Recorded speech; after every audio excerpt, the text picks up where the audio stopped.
Bonjour, que nous réserve le marché des cryptos dans les prochains jours et les prochaines semaines? C'est ce que nous allons voir dans l'analyse du jour. Mais avant de commencer, n'oubliez pas de vous abonner, de mettre un petit pouce bleu et de laisser un commentaire. Alors on a pas mal de petites choses à voir aujourd'hui, donc on va pas perdre de temps. On va se diriger directement vers la cryptomap. Alors j'ai mis la cryptomap de la semaine, hein, vu qu'on ne fait pas d'analyse tous les jours, ça sert à rien de faire la map du jour. On va regarder un peu ce qui s'est passé sur la semaine. Et ce qu'on peut voir, c'est qu'elle est pratiquement entièrement rouge, à part PLS qui fait un très joli 60% et X 19%. Mais grosso modo, on a énormément de rouge et on a des chutes de 10, 15, 20, voire un peu plus que 20%. Tout simplement, rappelez-vous, la dernière vidéo, il y avait énormément de vert et je vous avais dit que si le Bitcoin continuait à chuter, eh bien les altcoins ils vont rattraper et passer également dans le rouge et rattraper leur retard. Parce qu'on va poser la question, est-ce que c'est possible que le Bitcoin continue à corriger et que les altcoins montent, continuent à monter seuls? Alors, il n'y a rien qui est impossible, mais en tout cas jusqu'à présent, c'est jamais arrivé. Quand il y a des corrections qui durent sur le Bitcoin, qui sont importantes au niveau du temps ou au niveau de la force, du pourcentage de correction, eh bien, les altcoins finissent par suivre. Les altcoins, ils peuvent monter seuls uniquement quand il y a de très faibles corrections ou des consolidations. Là oui, surtout s'ils ont du retard, comme c'est à chaque fois le cas, en général, le Bitcoin, il part souvent en premier et ensuite les altcoins rattrapent, et puis le Bitcoin, il fait une petite pause, il consolide, il corrige légèrement, et là, les altcoins en profitent pour rattraper leur retard. À peu près ce qui s'est passé d'ailleurs il y a quelques jours. Sauf que si la correction dure, elle se prolonge en temps et en force, eh bien les altcoins vont forcément suivre et du coup ensuite rattraper le retard et chuter d'autant plus fortement. Voilà, c'est pour ça que là on peut voir une map qui est entièrement rouge. Le dollar. Alors le dollar, je vais rappeler les scénarios du dollar pour que vous ayez un point de vue, puisque là, dans la dernière partie de vidéo, on ira faire une analyse des vagues d'Elliott. Alors d'ailleurs, je rappelle à ceux qui n'ont pas encore vu la vidéo, vous allez sous la vidéo et vous pouvez, hop, on va mettre pause, voilà. Et sous chaque vidéo, vous pouvez retrouver des vidéos à voir absolument. Et dans ces vidéos, alors vous pouvez aller voir toutes les vidéos si vous ne les avez pas vues, mais tuto de vague d'Elliott, ceux qui n'ont pas vu cette vidéo et qui veulent bien comprendre l'analyse, eh bien, allez voir la vidéo. C'est un tuto très simple pour comprendre toutes les analyses, que ce soit les miennes ou celles d'autres youtubeurs, sur les vagues d'Elliott. Voilà. Et puis n'hésitez pas à regarder s'il y a d'autres vidéos qui vous intéressent.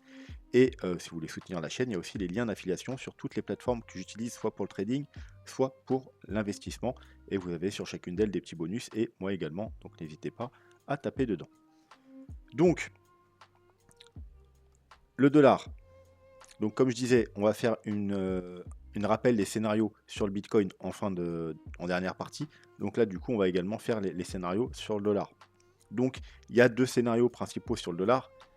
Forcément, un scénario haussier, un scénario baissier. Nous, bien entendu, ce qu'on veut, c'est un scénario baissier, puisque jusqu'à présent, depuis la création du Bitcoin, le dollar et le Bitcoin sont inversement corrélés sur du moyen et long terme. Donc, sur du moyen long terme, pour qu'on ait un Bitcoin haussier, il nous faut un dollar baissier, comme ce qu'on a depuis le mois de septembre 2022, et que le dollar a trouvé un top ici. Le Bitcoin, lui, il a trouvé un, euh, un bottom, et il a pu entamer un nouveau bull run. Et pareil pour toute cette partie ici, il a pu avoir une belle hausse pendant plusieurs semaines.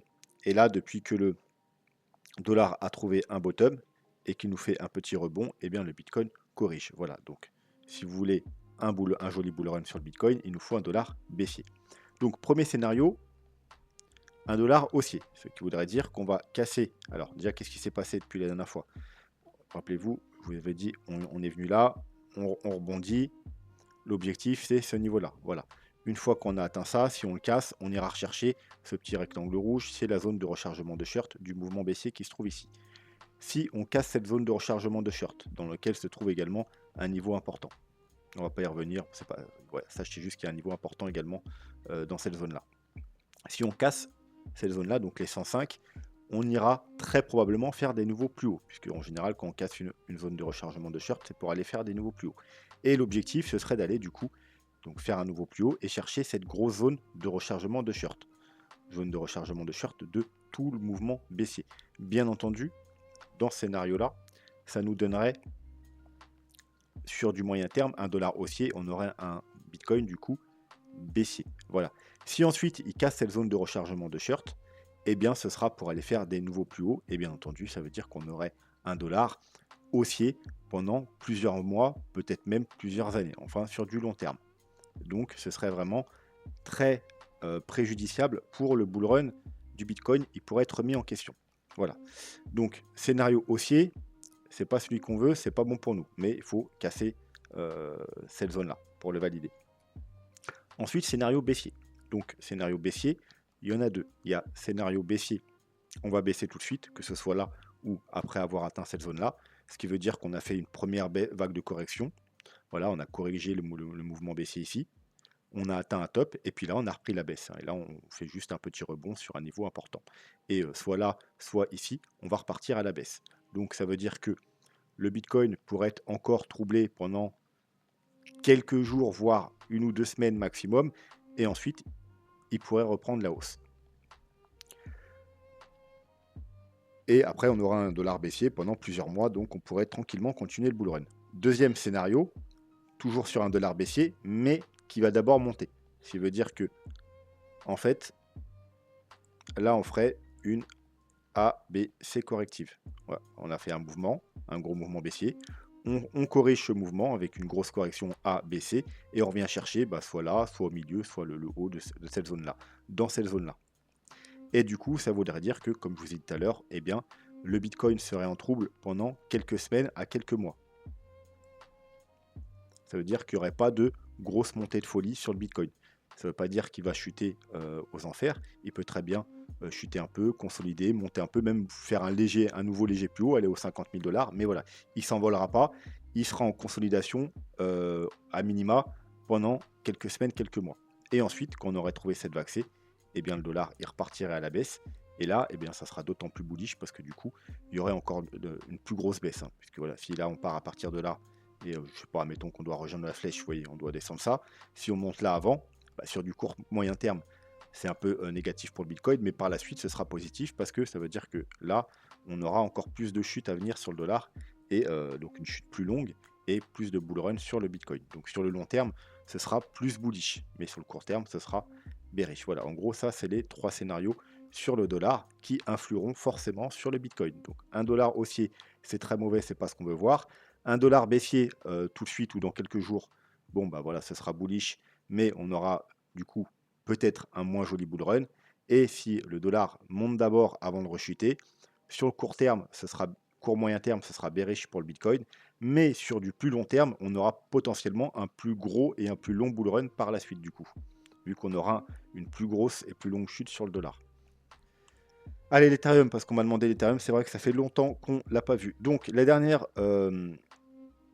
opportunités que je vous avais données, c'était ici, hein, vous voyez, parce qu'on surveillait cette trendline intensément, ce gros niveau également de support, le rectangle orange. Et je vous avais dit, si, alors là déjà on pouvait tenter des achats, mais ensuite, ce qui avait loupé, quand on était venu encore une fois se faire rejeter sur cette trendline, je vous avais dit, si on vient casser la trendline ici haussière, qu'on vient en plus s'appuyer ici et qu'on réintègre, eh bien c'est un excellent moment pour acheter un fake out. Hein. Vous savez que j'adore les fake out vers les 1500-1600 $. Voilà. Ensuite, vous pouviez, pour les plus prudents, attendre la confirmation ici, la cassure du niveau supérieur et en même temps de la trendline vers les 1700 $. C'était encore un très bon niveau. Et le dernier niveau intéressant pour acheter, surtout pour les investisseurs, c'était bien évidemment le niveau qu'on attendait depuis plusieurs mois, voire quasiment plusieurs années, la cassure de ce niveau qui avait fait résistance ici en 2021, encore une fois ici, puis 3 fois support, là encore support, puis directement résistance et ensuite résistance, résistance avec un petit fake out, résistance, résistance, résistance, résistance, encore résistance et enfin on l'a passé. On l'a passé donc au mois de novembre. Novembre. On est venu faire des pullbacks, double pullback dessus, court terme, et ensuite on a pu décoller. Voilà, donc les derniers achats, ils étaient à faire ici. Maintenant, effectivement, c'est beaucoup moins intéressant d'acheter actuellement pour que ce soit les investisseurs. Pour les traders, il y avait en 3 jours, il y avait une bonne opportunité ici. Hein, il y avait une petite figure haussière, triangle de continuation. Donc, on pouvait acheter, bien entendu, à la cassure, mais ça c'était plus pour les traders, voilà. Là maintenant, je vois rien à faire, que ce soit pour les traders ou pour les investisseurs, du moins en longue. Voilà, là, c'est peut-être plus à rechercher des shorts. Alors, j'irai pas chercher des shorts hein, non plus moi-même, hein, parce qu'on pourrait très bien être encore dans un petit triangle ou dans une falling wedge pour repartir à la hausse. Mais en tout cas, voilà, j'éviterai, à part les traders de très court terme, hein, enfin, minimum du daily, voire du 4 heures, où là on peut peut-être chercher des opportunités de trade, mais sinon j'éviterai d'acheter de l'Ethereum maintenant, puisque si le Bitcoin devait continuer à chuter, comme tous les altcoins, l'Ethereum suivrait. Voilà. Donc pour racheter de l'Ethereum, j'attendrai une correction plus importante. Alors bien entendu, on peut monter avant de corriger. Mais voilà, donc soit si on devait corriger à partir de maintenant, pourquoi pas revenir, alors ce serait un beau cadeau, peut-être trop beau, on n'ira peut-être pas, mais sur ce niveau-là ou sur la trendline, voire même sur les deux. Si on pouvait voilà, aller ici, ce sera un niveau d'achat extrêmement performant. Mais voilà, on va peut-être pas y aller. Donc après, il faudra peut-être servir d'autres moyens pour racheter, peut-être les moyennes mobiles par exemple. Donc, alors, on va enlever le graphique pour y voir plus clair. Donc, en weekly, elles sont un peu loin, bien entendu. Un jour, on va venir les retester, mais voilà. Peut-être pas avant longtemps. Donc, dans ce cas-là, vous descendez time frame et voyez en 3 jours. Pas parfait. Vous voyez, la dernière fois, ouais, quand je vous disais que c'était une bonne opportunité ici, sur du trader en 3 jours, bah, vous voyez, on vient en même temps taguer la EMA 21. Vous voyez, on va enlever le graphique. On revient régulièrement à la taguer en bull run, hein, cette EMA 21. En général, on revient à la taguer en weekly en 3 jours. Mais des fois en weekly, eh bien, c'est très peu. Hein. Dans un bull run, vous pouvez avoir que 2 ou 3 retags. Donc voilà, si vous voulez un peu plus d'opportunités, en 3 jours, il y a un peu plus. Alors bien entendu, c'est plus risqué.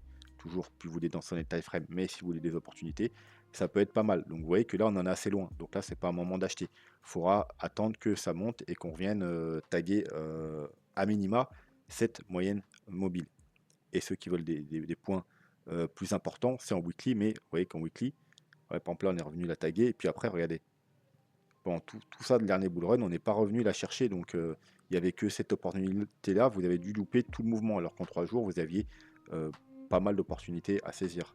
Et le bull run d'avant, vous voyez, c'est pareil. Ici, on ne l'a pas tagué jusqu'ici, quoi. Donc, vous avez loupé tout le mouvement. Alors que si vous descendez en 3 jours, bien entendu, euh, vous avez probablement beaucoup plus d'opportunités.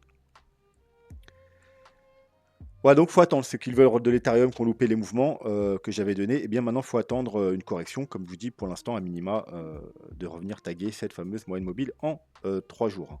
Bon, quand on fera l'Ethereum un peu plus sérieusement, je vous donnerai d'autres points d'achat par rapport à d'autres paramètres, mais déjà ça peut être, ça peut vous donner une idée. En tout cas, évitez d'acheter maintenant, sauf les traders court terme. Ensuite, on peut voir également que l'Ethereum BTC et que le BNB, il y a peut-être des bonnes, enfin il y a déjà des bonnes opportunités. Alors, je vais enlever les moyennes mobiles. C'est pas ce qui m'intéresse maintenant. Donc là, on est sur Ethereum Bitcoin. Comme on peut voir, il y avait un gros niveau là. On va se mettre en weekly. Voilà, on est venu un petit peu en dessous le niveau, faire un W. On a été rejeté. On a été, voilà, on est descendu profondément. On est venu chercher toute la liquidité qui traîne et on remonte réintégration. Là, c'était un bon moment à la réintégration, comme vous avez donné, ou ici pour faire un petit switch, ceux qui l'ont du Bitcoin ou de l'Ethereum. Mais attention, c'est pas encore validé. Hein. Pour valider, il faudra, là, c'est les plus agressifs, les plus prudents. Il faut attendre au moins la cassure de cette trendline qui traîne depuis le mois d'août 2022. Bien entendu, ensuite, il y a le gros niveau ici. Mais voilà, ça dépend. Voilà, moi, je pense que déjà, bon, enfin, moi, je vous avais donné ici, voilà, pour les plus agressifs, ici, c'était un bon niveau. Parce que voilà, moi, j'adore jouer les fake out. Mais voilà, ensuite, il y a ce niveau-là. Et il y aura ce niveau-là qui est quand même un niveau important. Voilà, attendre ici, je trouve ça un peu stupide. C'est un peu loin, même si, voilà, il y aura aussi sûrement un gros mouvement. Voilà, on est bloqué depuis un certain temps, hein, depuis 2018, vous voyez ici. Donc si jamais on casse ici, ouais, il y aura peut-être un gros mouvement haussier, mais voilà, vous allez louper la majeure partie enfin une grosse partie du mouvement. Je trouve ça un peu stupide. Voilà, donc c'est plutôt bullish, mais en attente de validation pour l'Ethereum BTC. Et je crois qu'on a un peu la même chose sur le BNB. Alors moi, comme vous savez, il y a quelques mois, enfin il y a quelques mois, il y a un mois et demi, j'avais repassé un peu de Bitcoin en BNB, un petit peu, et parce que justement on avait des signaux également. Non, c'était pas ça. Hop là, c'était ce graphique-là. Voilà. Quand on était venu, pareil, hein, sur la ici là, casser, comme on avait fait ici, la falling wedge et la réintégrer, voilà, ici vers le voilà, mois de décembre, début décembre, c'est exactement ça, la réintégration ici.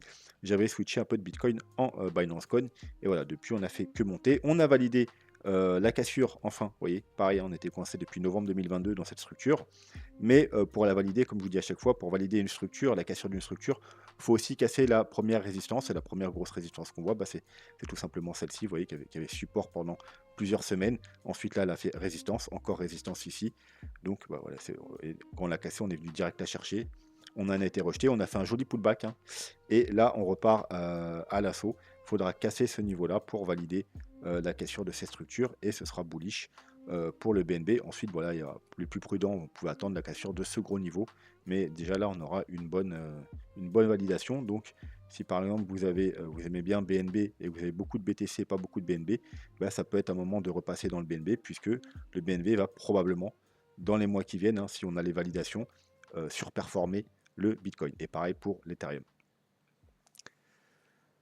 Voilà, donc maintenant on va passer au BTC. Donc qu'est-ce qui s'est passé? On avait cassé le haut du canal, le bas du la médiane, on était venu s'appuyer sur le, hop, on va mettre en délit, le bas du canal, et je vous avais dit, eh bien si on n'arrive pas à valider la reprise avec une bougie de clôture et une bougie de confirmation, eh bien, et qu'on repasse sous le canal, eh bien, on ira chercher probablement. Première target, c'est le niveau ici, c'est-à-dire la liquidité. Donc, on est venu quasiment pile poil ici, mais on n'est pas venu prendre la liquidité. Vous voyez, on n'est pas venu en dessous la ligne blanche, on n'est pas venu en dessous le point le plus bas. On est revenu juste pour l'instant faire une sorte de double bottom, et encore, ça dépend des échangeurs. Là, on a fait un léger plus haut, on n'est même pas venu pile poil ici. Il y en a, on est revenu pile poil. Il y en a peut-être d'autres, je sais pas, on est peut-être venu prendre la liquidité, mais peut-être sur les, pas sur le spot, mais sur les futurs, potentiellement. En général, il y a des mèches plus grandes. Mais en tout cas, voilà, sur les trading spots, on n'est pas venu prendre la liquidité encore ici. Donc voilà, on pourrait venir la prendre, ou pas d'ailleurs, mais voilà, on pourrait venir la prendre. Et sinon, bien entendu, si on casse ce niveau, eh bien, comme je vous ai dit dans les précédentes vidéos, je m'attends à ce qu'on vienne tester ce niveau aux alentours des 38 000 $. Hein. On a cet ancien niveau de résistance, hein. C'est le sort de triangle ascendant qui a cassé, qui nous a emmené ce mouvement haussier. Et on a également l'ancienne trendline. D'ailleurs, on a un point de conjonction vers le 23 janvier, donc il faudrait qu'on traîne un peu avant, où il y aurait le double support, ce serait une très bonne opportunité d'achat. Mais voilà, il faudrait que le timing soit bon. Mais voilà, ce niveau aux alentours des 38 000 $, c'est le premier niveau que je surveillerai. Puis si vous voulez plus de détails pour du coup le plus long terme, je vous invite à aller voir tout simplement la dernière vidéo où on a justement fait un peu plus de détails sur l'analyse moyen-long terme. Donc ce qu'on va faire, c'est une analyse rapide, et on va pas voir 36 indicateurs, on va juste se focaliser sur les moyennes mobiles pour confirmer ce qu'on vient de voir tout simplement sur le graphique. Et c'est sur du 4 heures. Donc du 4 heures, on va garder une moyenne mobile qui va m'intéresser. C'est juste la moyenne mobile 200. Voilà, donc comme on peut voir, la moyenne mobile de 200 en 4 heures, comme je vous l'ai souvent expliqué, hein, elle est pas mal pour définir les tendances court-moyen terme. Vous voyez, on est venu là, hop, on l'a cassé, et puis on a eu tout ce mouvement haussier. Là, on l'a cassé, on a eu tout ce mouvement haussier. Une fois qu'on la recasse, mouvement baissier. Là, pareil, on l'a cassé, on a eu ce mouvement baissier, et puis une fois qu'on la recasse, on mouvement haussier, voilà. Elle définit bien les tendances. Alors bien entendu, c'est pas précis vu que c'est du 4 heures, vous voyez, on peut rester, hein, par exemple ici, on avait déjà trouvé le bottom, hein, on n'a pas chuté plus, mais justement c'était comme un fake out, donc c'était très bien à jouer ce truc-là pour le mouvement ici. Mais voilà, en général, ça marche plutôt bien pour les tendances. Donc, qu'est-ce qui se passe? Bien là, on l'a cassé. Malheureusement, on l'a cassé. Et en plus, on est venu faire un pullback dessus et rejet. Voilà. Donc là, c'est plutôt mauvais signe. Mais ça ne nous dit pas jusqu'à où on va aller. Est-ce qu'on va continuer la chute et où est-ce qu'on va s'arrêter là? Donc, ce qu'on va faire, c'est qu'on va aller voir sur le time frame supérieur et on va garder cette moyenne mobile de 100. Donc, tout simplement sur le time frame supérieur, sur le 8 heures, ce sera équivalent à la moyenne mobile 100. Hein, vu que c'est x2, on divise par 2. Et aussi, on verra la moyenne mobile de 100 en 8 heures. Ça veut dire qu'on va comparer les moyennes mobiles de 100 en 8 heures et en H4. Sauf que j'ai effacé la mauvaise moyenne mobile. Donc on va recommencer. Voilà. Donc, on a la moyenne mobile 200 H8 et la moyenne mobile 100 H8 qui correspond à la moyenne mobile 200 H4, celle qu'on vient de voir précédemment. Donc, ce qu'on peut voir, c'est que on a, comme on l'a vu, on a cassé la moyenne mobile 200 voilà, en H4, pullback, et on a chuté. On est venu casser la moyenne mobile 200 en H8, et pour l'instant, on en est repoussé. Alors, on va voir un peu ce qui s'est passé la dernière fois. Ah, la dernière fois, on a eu une petite impulsion. On a continué à grinder un petit peu, à, on va dire, faire une sorte de distribution avec des légers plus hauts, mais vous voyez, on ne monte pas trop haut, hein, c'est une sorte de triple top. Et ensuite, on est venu casser la moyenne mobile, donc 200 H4, s'appuyer sur la moyenne mobile 200 H8, faire des pullbacks et des rejets sur cette fameuse moyenne mobile 200, et puis une fois qu'on a cassé les deux, eh bien, on a eu une grosse chute. Donc là, vous voyez, on a fait à peu près le même mouvement, c'est-à-dire qu'après une hausse, la hausse est ralentie, on a fait, vous voyez, un petit grind vers le haut avec des légers plus hauts, mais on ne s'est pas envolé. Vous voyez, une sorte de petite distribution. On a cassé la moyenne mobile 200, on est venu plus ou moins s'appuyer sur la moyenne mobile dessous, on est rejeté de celle-là. Et là, bah, malheureusement, si on casse, si là, on n'arrive pas à récupérer la moyenne mobile 200 en H8, à repasser au-dessus, eh bien, il y a des chances qu'on ait justement ce genre de mouvement-là, ce genre de gros mouvement baissier, ou voilà, celui-là. Voilà, pareil, vous voyez, on casse la moyenne mobile ici, on vient s'appuyer sur celle-là, et si on la casse, on a un gros mouvement baissier. Voilà, bon, là, on casse les deux en même temps, c'est pareil, vous voyez, on a un gros mouvement baissier, et là, c'est pareil, vous voyez, on casse la moyenne mobile, hop, on vient faire un pullback, et on n'arrive pas à récupérer, on a un gros mouvement baissier. Voilà, donc l'idéal, ce serait de très rapidement récupérer les 41 500 dollars. Sinon, il y a risque d'avoir à court terme un nouveau mouvement baissier, et pourquoi pas justement aller rechercher les 38 000 dollars. Ou alors, ce sera juste la petite prise de liquidité qu'on attend, c'est-à-dire casser les 40 000 dollars juste pour aller prendre la petite liquidité qui traîne, comme on l'a vu, sous ces niveaux-là. Donc ensuite, alors juste excusez-moi, je vais boire un coup d'eau.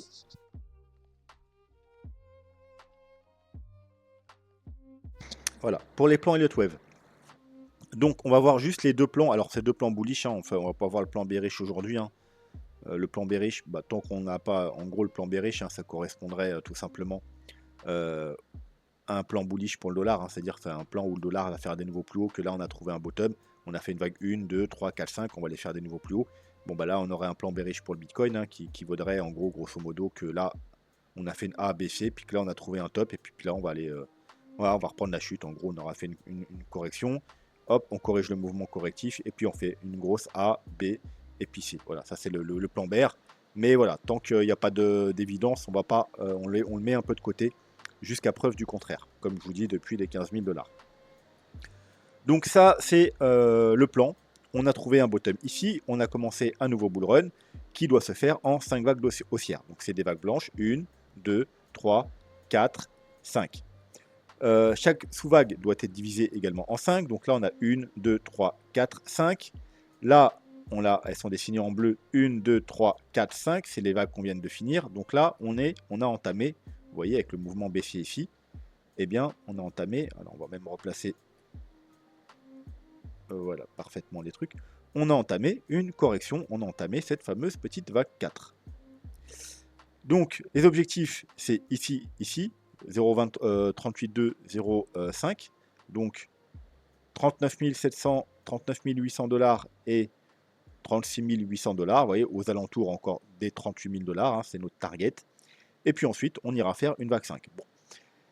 Malheureusement, ce scénario, eh bien, il y a quelque chose qui ne va pas. C'est que la vague 3, elle est très petite. La vague 3, je crois même qu'elle est plus petite que la 1.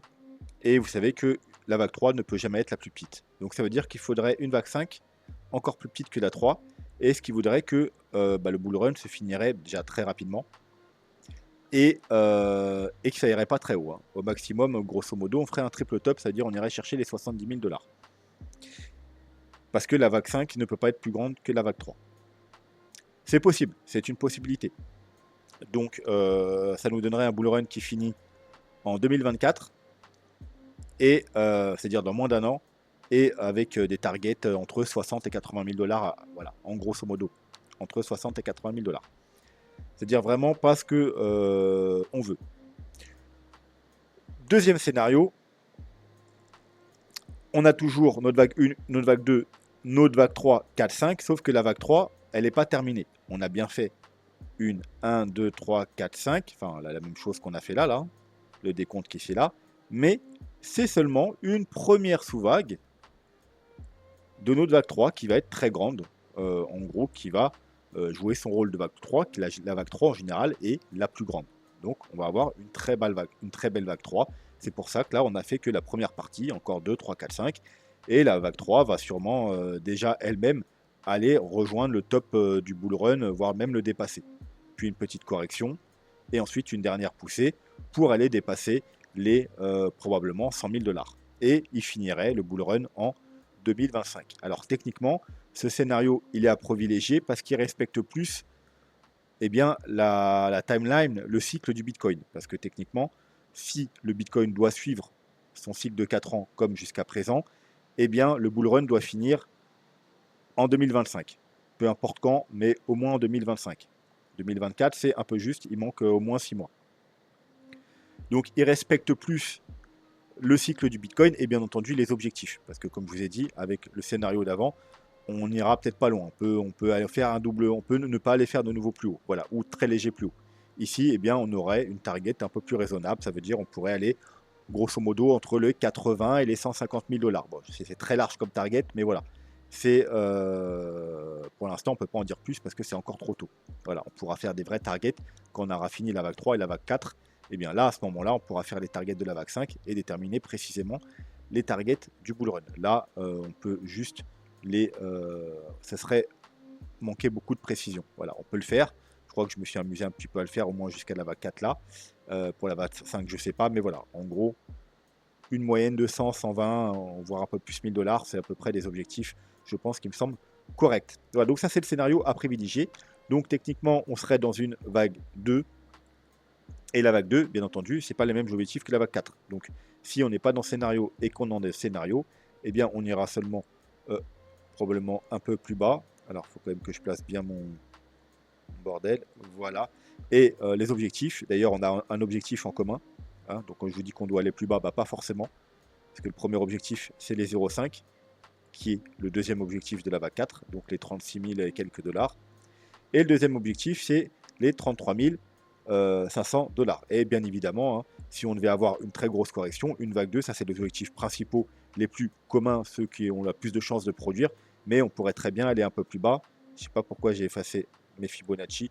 Voilà, on pourrait aller, pourquoi pas, rechercher ici, hein, ça arrive, hein, genre 15-20% de chances, mais ça peut arriver donc d'aller rechercher aux alentours justement des 30 000 dollars, les fameux retest des 30-32 000 dollars. Voilà.